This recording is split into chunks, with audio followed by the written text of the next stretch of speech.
출애굽기 이제 그동안 못한 부분이 있기 때문에 이렇게 21장으로 넘어왔는데요. 우리 1장서부터 18장까지 이제 출애굽하는 과정이었고, 또 출애굽을 해서 광야를 거쳐서 어디까지 왔냐면 시내산 앞까지 온 거예요.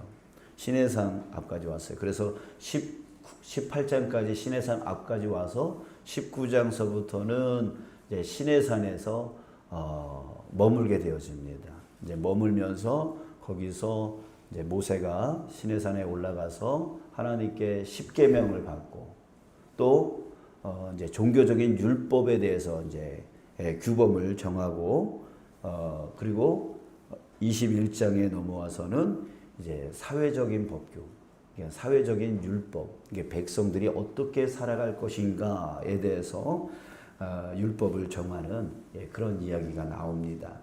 자, 그래서 오늘 그 사회적 율법 중에 첫 번째로 나오는 게 바로 히브리 종에 대한 사면 문제입니다. 이 히브리인들인데 어떻게 히브리인들이 종이 될 수 있느냐라고 생각할 수 있는데, 자, 이거는 뭐냐면 동족 중에 경제적인 가난 때문에, 그리고 빚을 지는 문제 때문에 어쩔 수 없이 동족임에도 불구하고 자신의 자녀들을 이렇게 파는 경우가 있습니다. 종으로 파는 경우가 있었습니다. 그랬을 때 그 히브리 종들을 어떻게 다룰 것이냐, 같은 동족인데 이들을 어떻게 다룰 것이냐, 이제 이 문제에 대한 법이에요.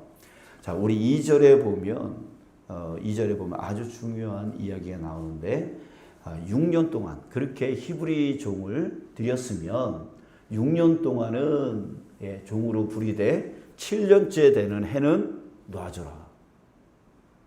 그러니까 6년 이상을 6년이 넘게는 종으로 부릴 수 없다, 이렇게 규정을 하고 있습니다. 또 5절에 보면 만일 그 종이 분명히 말하기를, 여기서 분명히 말하기를, 이게 중요한데, 그러니까 이 종의 의사가 중요하다는 거죠. 의견이 중요하다는 거죠. 그러니까 분명히 말하기를, 나는 상전이 너무 좋습니다. 우리 주인님이 너무 좋습니다.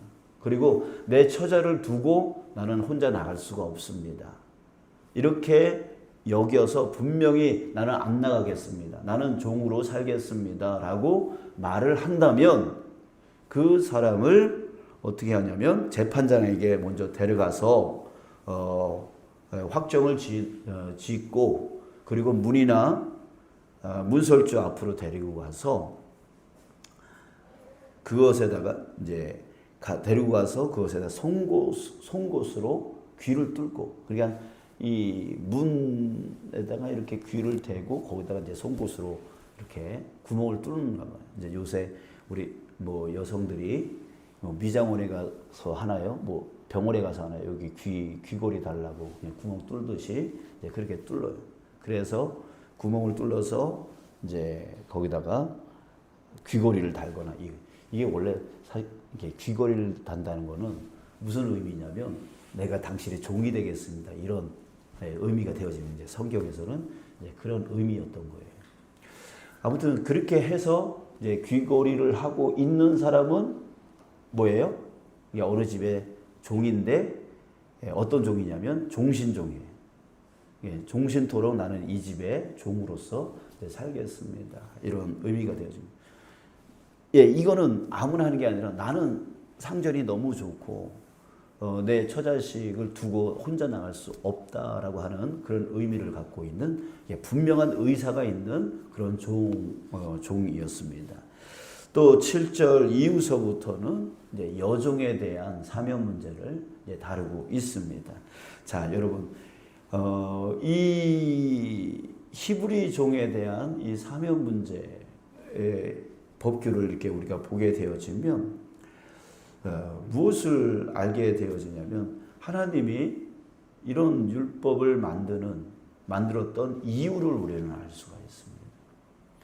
여러분 우리가 율법 신약에서 하도 그냥 바리새인들이 서기관들이 율법 하니까 이 율법이 너무 안 좋은 것으로만 생각을 하는데 이 율법은 사실은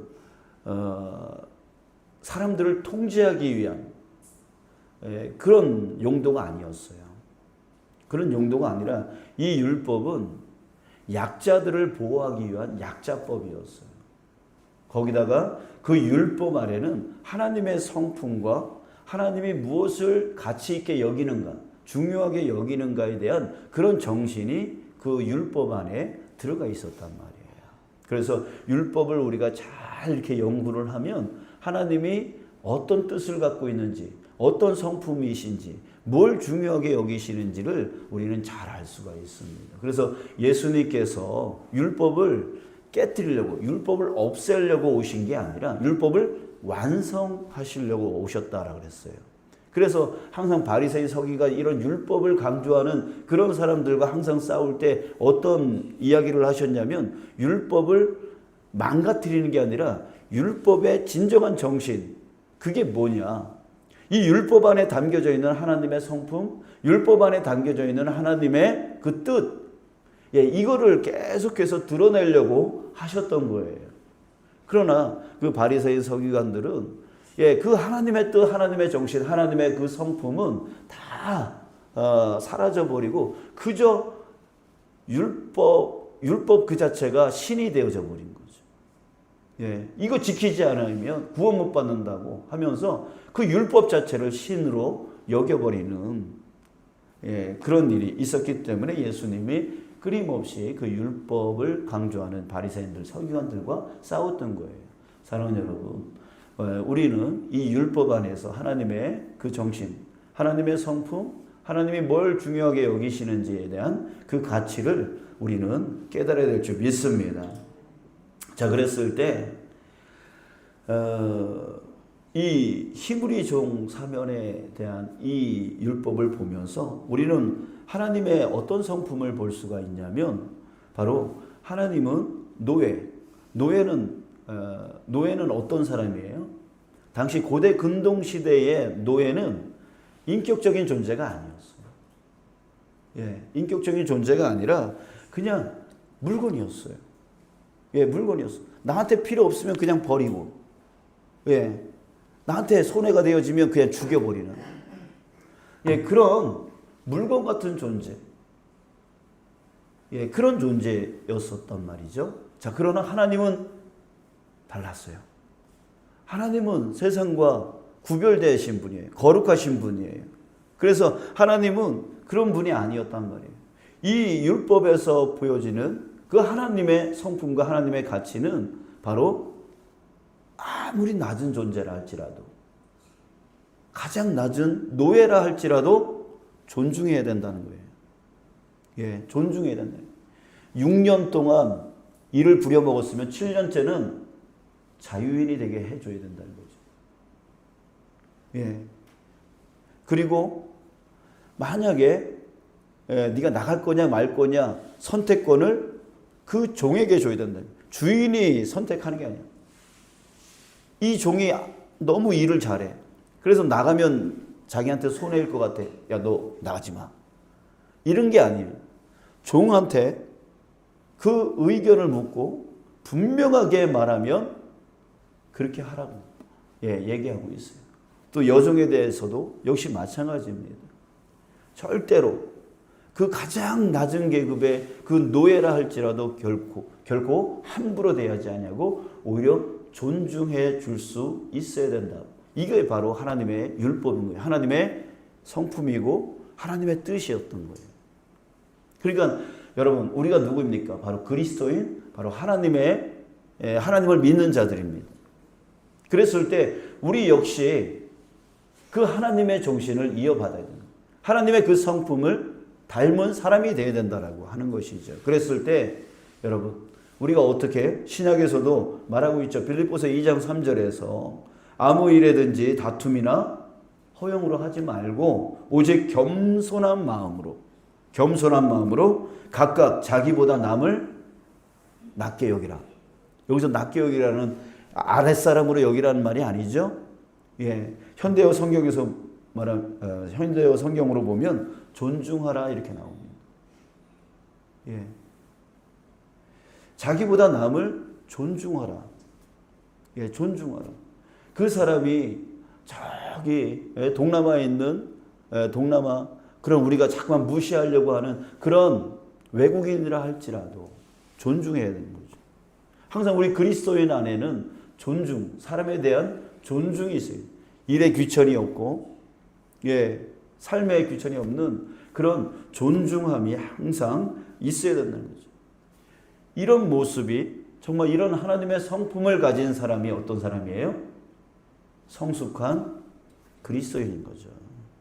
예, 나보다 나이가 적다고 해서 막대하거나 함부로 반말하거나, 예, 함부로 반말하거나 함부로 이름 뭐 부르거나 우리 교회 안에서 예, 우린 직책을 부르죠. 직분을 부르잖아요. 집사님, 예, 장로님, 권사님, 목사님 이렇게 부르잖아요. 그 사람 없다고 해서 뭐 이 목사가 말이야 존중이 없는 거예요. 그래서 자기보다 나이 적다고 해서 예? 그런 직분으로 님자로 붙이지 아니하고 그냥 이름을 부르고 막 이렇게 하는 예, 여러분 그 안에 무엇이 있어요? 하대가 있어요. 하대하는 마음이 있어요.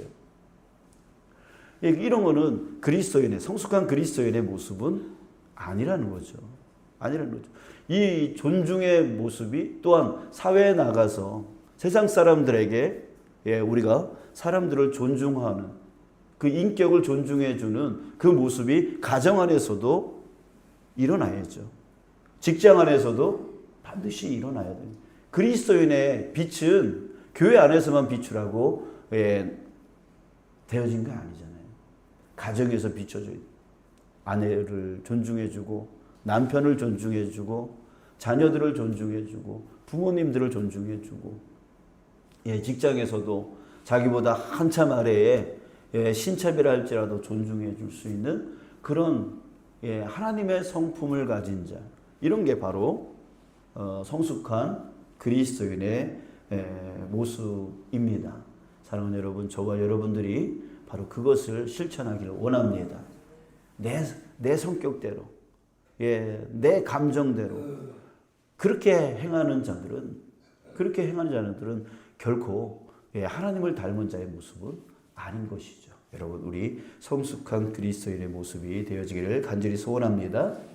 예, 또 우리가 이번에 우리 행복 나눔 축제를 했는데 한번 우리 자신이 하나님의 성품을 닮은 자인지 아닌지 한번 이런 생각을 한번 해봤으면 좋겠어요.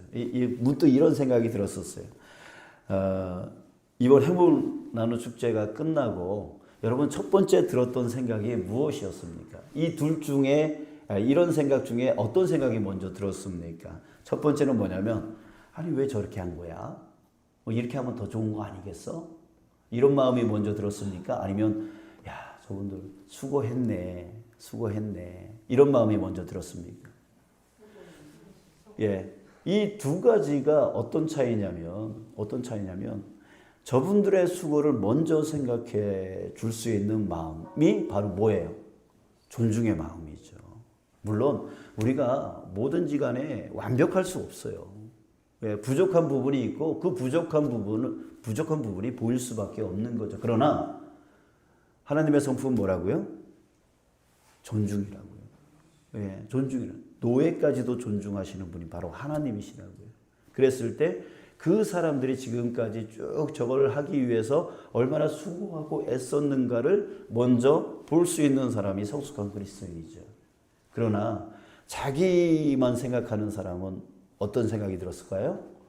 아, 왜 이렇게 하면 더 좋은데 왜 저런 식으로 해? 이러는 거죠.